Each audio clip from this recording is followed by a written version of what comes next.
Monitoring the state of affairs in major towns across the country.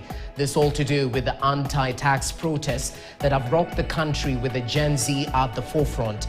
This bearing in mind that just this week on Tuesday we saw goons take over the protest, and we just want to give you a true state of affairs on the ground, and we'll be crossing over to our reporters in just but a few to get the feel and the gist of the protests, if there are any so far. The state of security across various central business districts in major towns, and equally if it's business as usual. Remember, on Tuesday we saw a couple of businesses affected due to the protests. Some had closed, some were vandalized due to the goons who had infiltrated the protesters. So we're set to give you updates in this particular bulletin. Welcome to News Center. Let's begin with Nairobi's Central Business District, where our reporter Fred Kagonye is on standby to give us the very latest on how it looks on the ground. Fred Kagonye, good morning. What's the situation in Nairobi CBD? Perhaps you can break to us in terms of the security situation, police presence. Is it heightened? And have we seen any crowds gathering in anticipation of the protests that are set to be held today?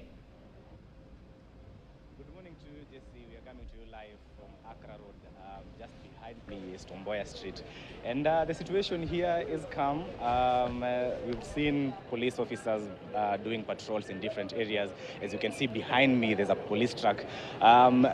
This street on my left, which is Tom Mboya, was a battleground on Tuesday, the day before yesterday, and whatever was happening there was a group of protesters was from the other side, and then police officers were on this side, and they were playing a game of cat and mouse. They would pelt the officers with the stones, and then the officers would respond with tear gas canisters, and then they would take a break, and then they would resume whatever they were doing. So that is what was happening on Tuesday. Today, the story is quite different.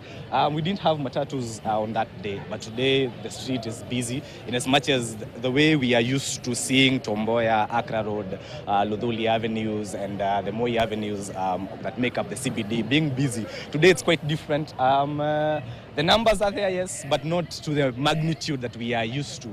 So you can see border operators have made their way to the CBD, perhaps in the hope of getting customers to take them from one destination to the other. Businesses have opened, like on Tuesday, where we were met by closed doors because the businessmen and women who apply their trades here in the CBD, they closed their shops in fear that they might be robbed by the goons who have infiltrated the protests that began as a movement on social media, and then they hit the streets led by the Generation Z. But today we are telling a different story. Today we've not seen any crowds that have gathered here, and then businessmen and women, on Tuesday we saw them taking batons to protect their businesses in some areas like Luthuli Avenue and then along Imenti House. And today we've not seen that yet, but to also be remembered that on Tuesday, a time like this, everything was calm here in the CBD.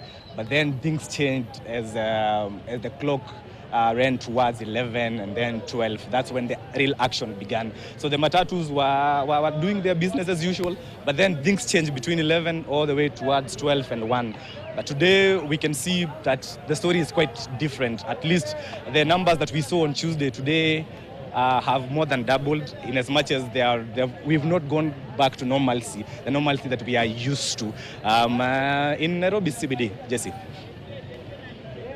We'll definitely cross over back to you live for more updates in the course of this bulletin, just to keep our viewers updated on the true state of affairs in Nairobi's Central Business District.